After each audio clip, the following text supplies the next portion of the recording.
ಆಕಾಶವಾಣಿ ಪ್ರದೇಶ ಸಮಾಚಾರ ಓದುತ್ತಿರುವವರು ಹರ್ಷವರ್ಧನ್ ಶೀಲ್ವಂತ್. ಕನ್ನಡ ಕನ್ನಡ ಬರ್ರಿ ನಮ್ಮ ಸಂಗಡ ಎಂಬ ಕರೆಯೊಂದಿಗೆ ಕನ್ನಡ ಪರ ಹೋರಾಟಕ್ಕೆ ಹೊಸ ಚೈತನ್ಯ ನೀಡಿದ ಹಿರಿಯ ಸಾಹಿತಿ ಪ್ರೊಫೆಸರ್ ಚಂದ್ರಶೇಖರ್ ಪಾಟೀಲ್ ಅವರ ಜನ್ಮದಿನವಿಂದು. ಮುಖ್ಯಮಂತ್ರಿ ಡಿಕೆ ಶಿವಕುಮಾರ್ ತಮ್ಮ ನಮನಗಳನ್ನು ಸಲ್ಲಿಸಿದ್ದು, ಪ್ರೊಫೆಸರ್ ಚಂಪಾ ತಮ್ಮ ಸಾಹಿತ್ಯ ಕೃಷಿ ಮೂಲಕ ಕನ್ನಡ ಮಣ್ಣಿನ ಸುಗಂಧವನ್ನು ನಾಡಿನ ಮೂಲೆ ಮೂಲೆಗೂ ಪಸರಿಸಿ ನೆಲಜಲದ ಕಾಳಜಿಯಿಂದ ನಮ್ಮೆಲ್ಲರಿಗೂ ಸದಾ ಮಾದರಿಯಾಗಿದ್ದಾರೆ ಎಂದಿದ್ದಾರೆ.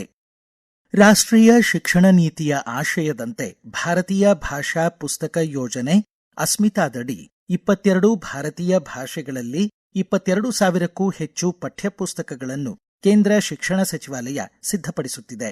ಕೇಂದ್ರ ಗ್ರಾಹಕ ವ್ಯವಹಾರಗಳ ಖಾತೆ ಸಚಿವ ಪ್ರಹ್ಲಾದ್ ಜೋಶಿ ಎಕ್ಸ್ ಮಾಧ್ಯಮದಲ್ಲಿ ಮಾಹಿತಿ ನೀಡಿ, ಜ್ಞಾನಾರ್ಜನೆಯನ್ನು ಸರಳಗೊಳಿಸಿ ಪ್ರತಿಯೊಬ್ಬರಿಗೂ ತಲುಪಿಸುವ ಜೊತೆಗೆ ವಿದ್ಯಾರ್ಥಿಗಳು ತಮ್ಮ ಮಾತೃಭಾಷೆಯಲ್ಲೇ ಶಿಕ್ಷಣ ಪಡೆಯುವ ಸುವರ್ಣಾವಕಾಶವನ್ನು ಈ ಯೋಜನೆ ಸೃಷ್ಟಿಸಲಿದೆ ಎಂದಿದ್ದಾರೆ. ಪುಸ್ತಕ ಓದುವ ಹವ್ಯಾಸವನ್ನು ಉತ್ತೇಜಿಸಲು ಕೇರಳಂ ಗ್ರಂಥಾಲಯ ಚಳವಳಿ ಪಿತಾಮಹ ಪಿಎನ್ ಪಣಿಕ್ಕರ್ ಅವರ ಕೊಡುಗೆಗಳ ಸ್ಮರಣಾರ್ಥ ನಾಳೆ ರಾಷ್ಟ್ರೀಯ ಓದುವ ದಿನವನ್ನು ದೇಶಾದ್ಯಂತ ಸಾರ್ವಜನಿಕ ಗ್ರಂಥಾಲಯಗಳಲ್ಲಿ ಆಚರಿಸಲಾಗುತ್ತಿದೆ.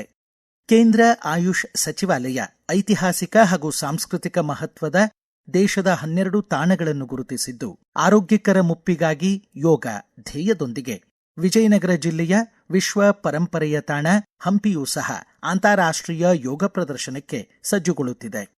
ಇದೇ 21ರಂದು 12ನೇ ಅಂತಾರಾಷ್ಟ್ರೀಯ ಯೋಗ ದಿನಾಚರಣೆ ಪ್ರಯುಕ್ತ ಜಿಲ್ಲಾಡಳಿತ ಕೈಗೊಂಡಿರುವ ಸಿದ್ಧತೆಗಳ ಕುರಿತು ಜಿಲ್ಲಾಧಿಕಾರಿ ಕವಿತಾ ಮನ್ನಿಕೇರಿ ಪ್ರದೇಶ ಸಮಾಚಾರಕ್ಕಾಗಿ ಮಾಹಿತಿ ನೀಡಿದ್ದಾರೆ.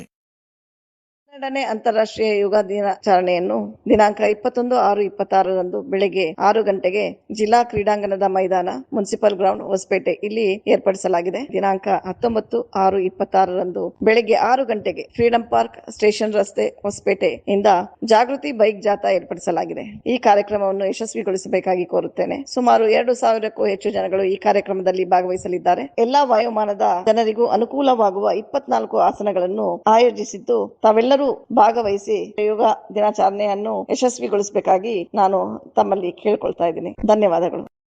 ಜೂನ್ 21ರಂದು ಆಯೋಜಿತ ಅಂತಾರಾಷ್ಟ್ರೀಯ ಯೋಗ ದಿನಾಚರಣೆ ಅಂಗವಾಗಿ 1,70,000ಕ್ಕೂ ಹೆಚ್ಚು ಸಂಘಟಕರು ಯೋಗ ಸಂಗಮ ಪೋರ್ಟಲ್ನಲ್ಲಿ ತಮ್ಮ ಕಾರ್ಯಕ್ರಮಗಳನ್ನು ನೋಂದಾಯಿಸಿದ್ದಾರೆ ಎಂದು ಕೇಂದ್ರ ಆಯುಷ್ ಸಚಿವಾಲಯ ತಿಳಿಸಿದೆ. yoga.ayush.gov.in/yoga-ಸಂಗಮದಲ್ಲಿ ಹೆಸರು ನೋಂದಾಯಿಸಬಹುದು.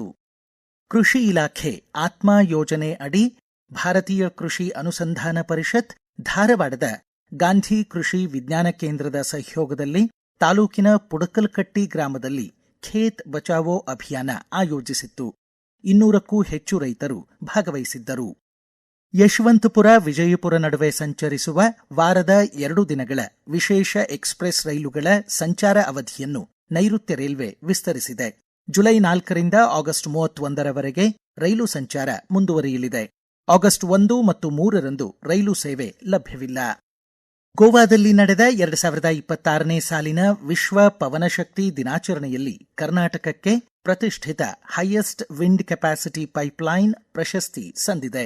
ಪವನ ವಿದ್ಯುತ್ ವಲಯದಲ್ಲಿ ಕರ್ನಾಟಕದ ಸಾಧನೆಗೆ ಸಂದಿರುವ ಪ್ರಶಸ್ತಿ ಬಗ್ಗೆ ಹರ್ಷ ವ್ಯಕ್ತಪಡಿಸಿರುವ ಇಂಧನ ಖಾತೆ ಸಚಿವ ಕೆಜೆ ಜಾರ್ಜ್, ನವೀಕರಿಸಬಹುದಾದ ಇಂಧನ ವಲಯದ ಮೂಲಸೌಕರ್ಯವನ್ನು ಮತ್ತಷ್ಟು ಬಲಪಡಿಸಿ ಹೂಡಿಕೆ ಆಕರ್ಷಿಸುವ ಜೊತೆಗೆ ದೇಶದ ಇಂಧನ ಪರಿವರ್ತನೆ ಮತ್ತು ನಿವ್ವಳ ಶೂನ್ಯ ಇಂಗಾಲದ ಗುರಿ ಸಾಧನೆಗೆ ಕೈಜೋಡಿಸಲಿದ್ದೇವೆ ಎಂದಿದ್ದಾರೆ.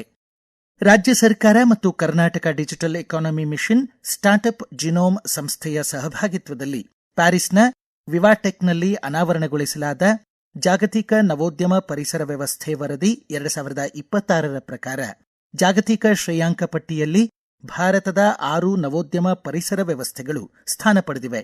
ಜಾಗತಿಕ ಕೃತಕ ಬುದ್ಧಿಮತ್ತೆ ಕ್ಷೇತ್ರದಲ್ಲಿ ಬೆಂಗಳೂರು ಏಷ್ಯಾದ ನಂಬರ್ 2 ಎಐ ಆಧಾರಿತ ನವೋದ್ಯಮ ಪರಿಸರ ವ್ಯವಸ್ಥೆ ಎಂಬ ಹೆಗ್ಗಳಿಕೆಗೆ ಪಾತ್ರವಾಗಿದೆ. ಸ್ವಚ್ಛ ಸರ್ವೇಕ್ಷಣಾ ಅಭಿಯಾನದ ಅಂಗವಾಗಿ ರಾಯಚೂರಿನ ವಾರ್ಡ್ ಸಂಖ್ಯೆ 27ರಲ್ಲಿ ನನ್ನ ಜೀವನ ನನ್ನ ಸ್ವಚ್ಛ ನಗರ ಉಪಕ್ರಮದಡಿ RRR reduce, recycle and reuse ಕೇಂದ್ರವನ್ನು ಮಹಾನಗರ ಪಾಲಿಕೆ ಆಯುಕ್ತ ಜುಬಿನ್ ಮೊಹಪಾತ್ರ ಉದ್ಘಾಟಿಸಿದರು. ಭಾರತೀಯ ರೈಲ್ವೆ ವಿಶೇಷ ಚೇತನ ಪ್ರಯಾಣಿಕರಿಗೆ ರೈಲ್ವೆ ರಿಯಾಯಿತಿ ಫೋಟೋ ಗುರುತಿನ ಚೀಟಿ ನೀಡಿಕೆ ಮತ್ತು ನವೀಕರಣ ಸೌಲಭ್ಯವನ್ನು ಡಿಜಿಟಲೀಕರಿಸಿದೆ ಎಂದು ರೈಲ್ವೆ ಸಲಹಾ ಸಮಿತಿ ಮಾಜಿ ಸದಸ್ಯ ರಾಯಚೂರಿನ ಡಾ ಬಾಬುರಾವ್ ತಿಳಿಸಿದ್ದಾರೆ. ವಿಶೇಷ ಚೇತನ ಪ್ರಯಾಣಿಕರು ದಿವ್ಯಾಂಗ್ ಜನ್ ID.indianrail.gov.in ನಲ್ಲಿ ಅರ್ಜಿ ಸಲ್ಲಿಸಬಹುದು. ಇಲ್ಲಿಗೆ ಪ್ರದೇಶ ಸಮಾಚಾರ ಮುಕ್ತಾಯವಾಯಿತು. ನಮ್ಮ ಮುಂದಿನ ರಾಷ್ಟ್ರೀಯ ವಾರ್ತಾ ಪ್ರಸಾರ ಮಧ್ಯಾಹ್ನ 1:10 ನಿಮಿಷಕ್ಕೆ.